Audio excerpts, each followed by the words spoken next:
The claustrophobic confines of the mine shaft were beginning to take a toll. Having witnessed the death of Mark and all the others, they were in a state of shock. No one could find any words that would make any logical sense. The quiet hung heavy around them, only marred by the stirrings in the deep, dark blackness, always lying behind. Savannah could not stop her mind from reliving the events. She continuously witnesses Mark being yanked violently from the group back into that dark. She's covered in blood and clutches the rock-like object in her right hand, her eyes darting back and forth between all of them. They could hear her shallow breaths and feel her panic. But then they were all in a state of panic. Dr. Tennis still tried to keep his composure, trying to assert himself as the fittest, but his voice, raw from screaming and sobbing, gives him away when he speaks. He is muttering some kind of calculation into a recorder. He doesn't seem to realize it's broken, but Savannah and Grant do. They don't even want to bring that to his attention, so they just let him be. There is one small sliver of light from the mine opening, making this the only thing that allows them to keep their grasp on sanity. If they lose that mere shred of hope, it would not be good for any of them. No one felt safe enough to sleep, and not one of them felt secure enough to trust anyone with standing watch. They were all becoming sleep deprived. However, it didn't feel like the evil lurking just feet away wanted to come close into the light, even a mere shaft.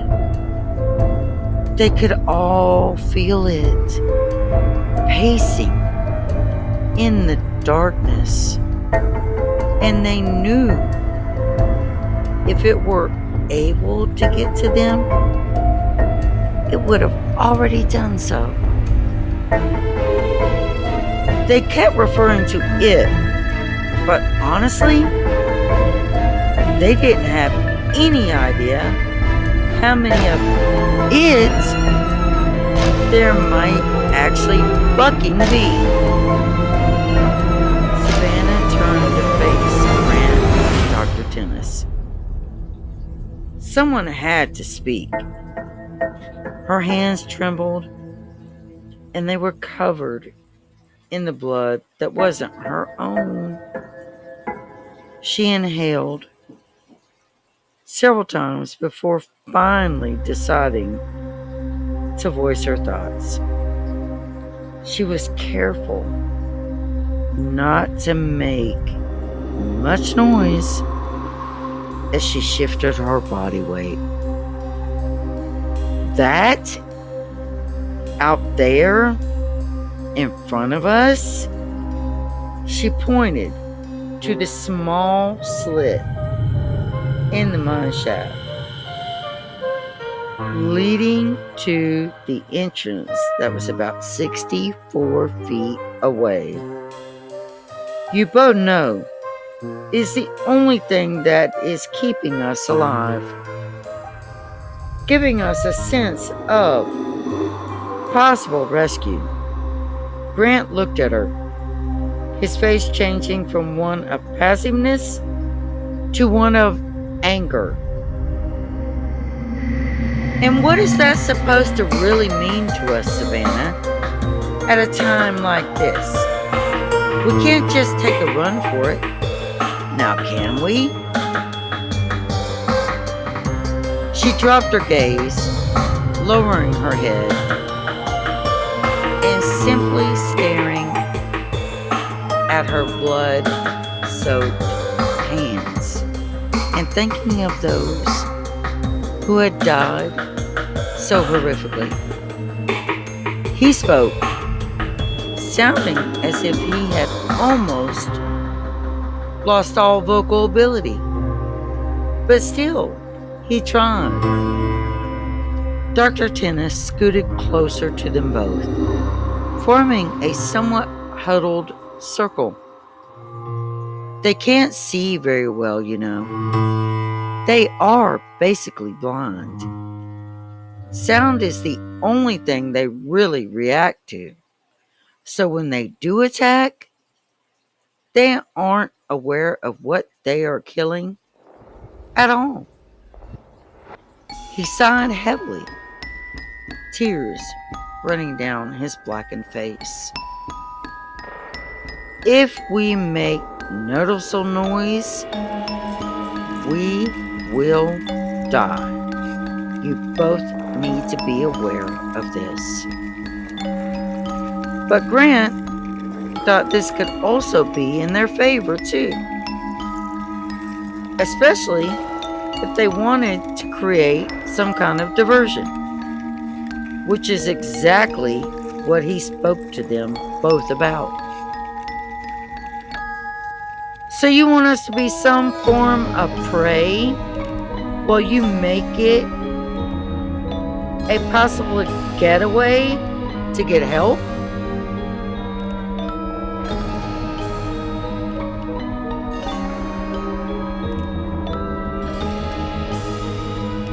Savannah half sneered at him with the thought. That would only put them more at risk. Also, there was no guarantee he would even make it to safety.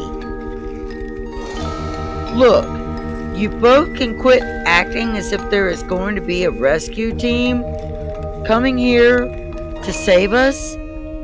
You both saw all of the bones earlier. Do you think those miners, or whatever the fuck they were, had anyone try to rescue them? A stiff silence fell once again at Grant's words. Of course he was right. The others, whether they were people, or cavemen, or monsters, or aliens, or what the fuck, all of them had died. No signs of anyone or anything had ever came to their rescue. There was no telling how long this cave had existed, or whatever wanted to call it a cave had been there. No idea how long these creatures had been in existence, or how long had these things been dying there? Grant stared into that vast denseness of the dark. He reached for his right shoulder, forgetting for a moment but moaning as he did. His shoulder was dislocated and dangled uselessly. He couldn't begin to imagine a worst-case scenario as the one they were all fucked up in. Seconds later, the humming began. It was very faint, and you had to really focus if you were going to hear it. It almost sounded like a child humming a song. But then, it also could be the wind traveling through the cavern, creating sound in the cracks, discombobulating their minds. Sound waves did have a way of doing that, especially in caverns. But it almost sounded sweet. A soft, rather luring lullaby. It didn't stay sweet for very long. It got louder, and the louder it got, the worse they all began to feel. Their bones seemed to vibrate with the sound. All of them began having spasms throughout their bodies. The worst muscle cramps you could ever imagine. It was then Savannah's nose began to bleed profusely. No one had a napkin to hand to her. She wiped at the flow. She wiped at it with the back of her dirty hand, and at the same time motioned to them to follow her. However, she wasn't going toward the exit of the shaft. She was creeping further in. Not a place they really wanted to be. The sounds now seemed to echo through their skulls, creating terrible, vibrating pain. It sank deep into their bones. Savannah's nose bleeding profusely now. She wiped at it more, but it didn't stop. Their backs were rigid against the stone wall, avoiding any spots where they could visibly see blood sprayed. Grant signaled, first his fingers trembling just the slightest. Of course, everyone was terrified.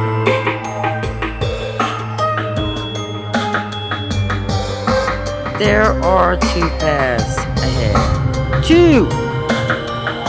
You have to choose one of them. The humming began to drift away, and just as they had a reprieve, the clicking began. That distant damn clicking. It was just like before. Bones rubbing against each other. Grant was the first to sense and then feel it. It was in his arm, or what seemingly felt like an arm. The joints were all mangled, not making any real form. "What the fuck?" he said. "Don't fucking move. Don't even fucking breathe," Dr. Tennis called.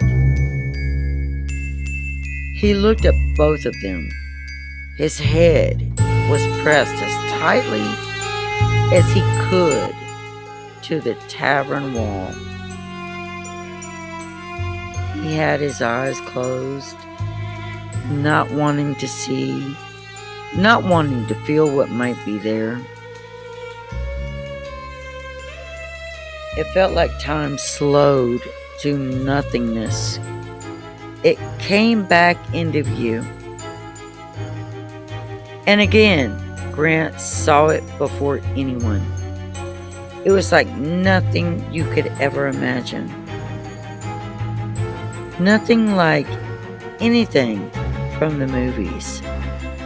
Its head was more pronounced